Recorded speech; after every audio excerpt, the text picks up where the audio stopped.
Matt and I were actually on our first trip away from Dean in Chicago, and I had suspected that I might be pregnant. We were just over the moon that we were going to be able to add a second child and give Dean a sibling. Felt great just to know we're on our journey here, and so excited that baby number 2 is coming. We had our genetic testing done. I was at home and received a call from an OB at the IWK. She told me then that there was a 98% chance that this baby had trisomy 13, which is a condition incompatible with life. It felt like everything we had been envisioning for the last several weeks of our family of 4 had just come crashing down, that I was losing something that we had wanted so deeply, and it felt so unfair. When we went in for the ultrasound to confirm the diagnosis, they started to say, "This looks normal.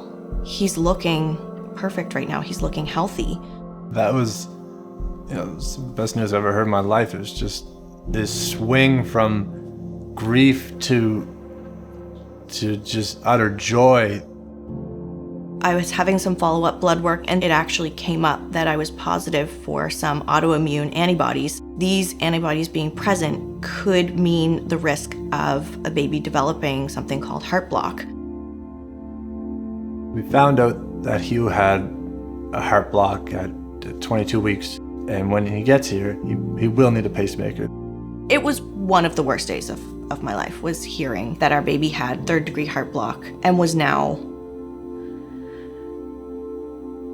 at real risk of not making it here.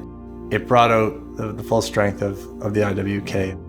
We're the only pediatric hospital in Atlantic Canada offering pediatric heart surgery, as well as interventional cardiology.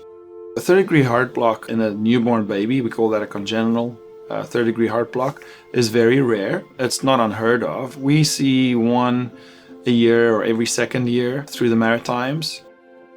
3rd-degree heart block is a condition where when the electrical impulse is triggered in the upper part of the heart, it doesn't actually then get to the lower part of the heart. So not having that, your heart will stop and you will die. When it becomes critical, we'll have the baby delivered and then assess the baby outside the womb. We continued the waiting game as an inpatient on the 7th floor from January 17th onwards. So the NICU teams were prepped, the cardiac surgeons were prepped. So it really felt like we were in good hands. Unfortunately, as soon as he was delivered, he wasn't doing great. He wasn't super stable. And so they took him in for surgery, and Matt and I were left to just wait. We have to have a device that is small enough to get implanted and not protrude and not be outside the body. So the challenge is, the smaller the patient, the harder it is to implant a device that's artificial. Matt got a call, and all I hear is a scream, like a crazy loud scream in the hallway. And my nurse and I kind of both looked at each other and said, I think that's a happy scream. But he came running back into the room and said, he got the pacemaker. They got it in. He's going back to the NICU. And it was just the most incredible relief. The care you receive in the NICU is like no other. I mean, every single nurse and doctor that came in to explain things to us, to provide care for Huey, was so compassionate. These nurses that work in the NICU, they're angels. For what Hugh's been through, there's nothing that can stop him now. The vision I had of us settling in at home with our 2 babies, we got that because of the IWK. The IWK is incredible. We are so fortunate to have a world-class facility like this in our backyard. The incredible team here, the resources are here at the IWK, and it's just the most amazing facility.